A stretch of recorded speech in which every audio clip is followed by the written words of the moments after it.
My name is Dimitri Kozyrev. I was born in the city of Leningrad, USSR. I moved to the United States in the 1990s to follow my romantic interest. And while I was researching in the United States, I decided to continue my education and enrolled in the Ohio University first, received my painting degree there. Actually, I had 2 degrees from that school. I can't remember what was the second at this moment. And my second degree, my master's degree, I received from the University of California in Santa Barbara. I've been classically trained in traditional painting techniques, old masters, let's say. That is probably, hopefully seen in my work right now. What started me in a painting business, I actually don't know. I don't have an answer. I probably was very much influenced by all European masters that I've seen as a child growing up in Soviet Union. I always wanted to be like them, replicate them. And also it's a way of I communicate and make sense out of space around me. Well, Lost Landscapes actually, I never thought it will be that, it will become that big project in my life. It started in 1997, I believe, when I just moved to California, to Santa Barbara precisely, and started my MFA program. At the time, I was absolutely astonished and enamored with the freeway system of California. I never seen anything like that before, and I was wondering how I can capture the movement of the car in a painting. And at some point I thought it was just, I was the first one who even thought of that. Although there's Catherine Opie had a beautiful set of photographs in the 90s of the freeways, and actually going even back to Roger Bayer of the Bauhaus School, who settled in Santa Barbara actually, and I was following his footsteps. Who also thought about beautifying the highways. So idea was very simple. Because we drive so fast, we lose so much information while focusing on the road. And the information that we only remember is those peripheral visions that we have on the sides of the moving car. So idea was basically simply to remember those moments and retract them reclaim them in a drawing first, and then put them in a very simple and minimal way in painting. So that was the original idea behind. But with the years, I was on and off that idea, doing some other projects and other bodies of paintings, but this one actually became my kind of a trademark. So, and this is now 2021, and I'm still doing it. Now it's in a very different way because of the crisis we have in the society. We don't travel much, so I rely very simply on the photographs of friends around the world, which actually, with my experience and connections, I have many friends around the world, and they send me pictures of their travels, and I utilize their photographs. So it's a different idea of Lost Landscapes. It's reclaiming through the eyes of the friends. I don't want to offend, I don't want to offend anyone. This was an unexpected move for me here. It was not a city that I planned to be in. It just happened that my wife was offered a fantastic career move, and I support her career immensely. So I gave up my tenure at the major university and decided to be a full-time artist. So things definitely affected me here.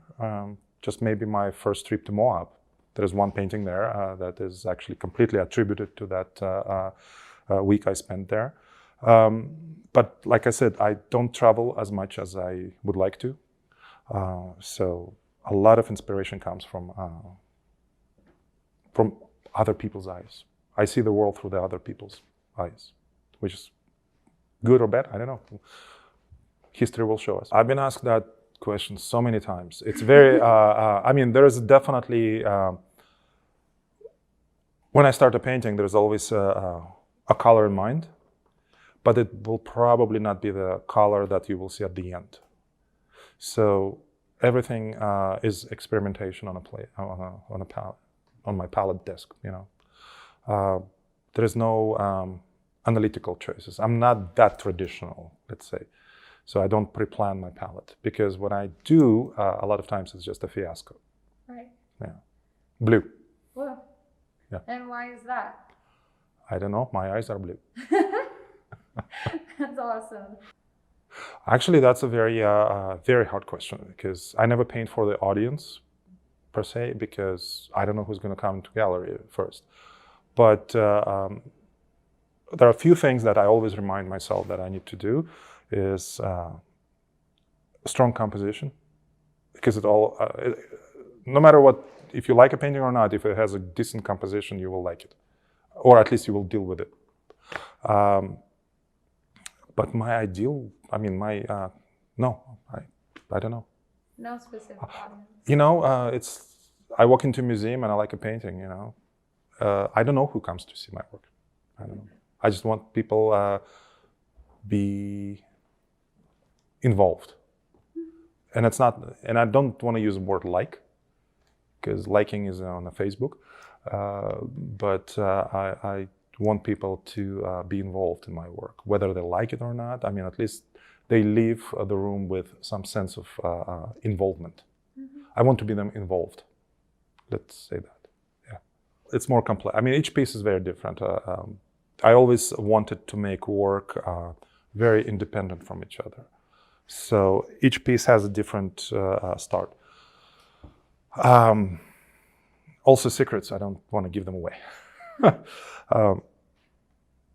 But in general, it's, stretching the painting, figuring out what composition you're interested, what image you're interested to work with, what information you have in your hands, and then just figuring out. Some paintings will happen in a day or two. This painting actually happened within maybe 2 hours of work. Later on, it took probably 6 months to finish it, but the initial layout happened in the first set. At this moment of my practice, probably no one. But I am a product of a long art historical research, of course. There were 3 or 4 names are always been kind of like a keystone to my upbringing. That would be Bruegel, that would be Malevich, that would be on and off Gerhard Richter. And pretty much anyone who is, still thinking that painting is alive and worthy to practice. Well, there are some stereotypical things, of course. When I was in college or university, people would, say, keep your focus, don't let the bastards take you down, then, it's all cool. But if I would have to give a piece of advice, just, I don't know, find a good sponsor. They always help. Yeah, that would be your partner, loved one, family, someone because keeping an artistic practice it's not easy. Lost landscapes, because I abandoned this idea for almost 8 to 10 years at some point and moved to another project. But I came back to it actually with a good advice from my wife. She said, people loved it. Why don't you come back to it?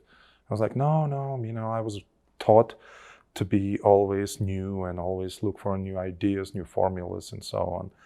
But then I realized, it was mine to begin with. I developed it, I own it, so I can come back to it and probably exercise in a very different way, size, format, color scheme, whatever, and you have the result.